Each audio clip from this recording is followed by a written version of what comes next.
Hi there, little explorer. I'm Kip the Koala. Let's go on an ABC adventure. Today we'll learn letters A to E. Let's say A. A is for apple. Yum yum, apples are crunchy and sweet. Great job. Let's say B. B is for ball.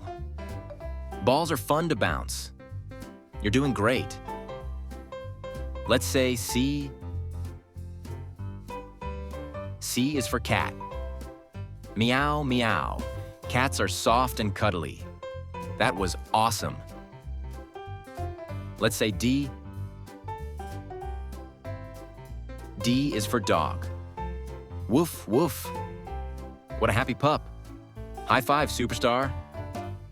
Let's say E. E is for elephant. Elephants are big and kind. You did amazing. You learned A, B, C, D, and E. Follow along for more Kip adventures.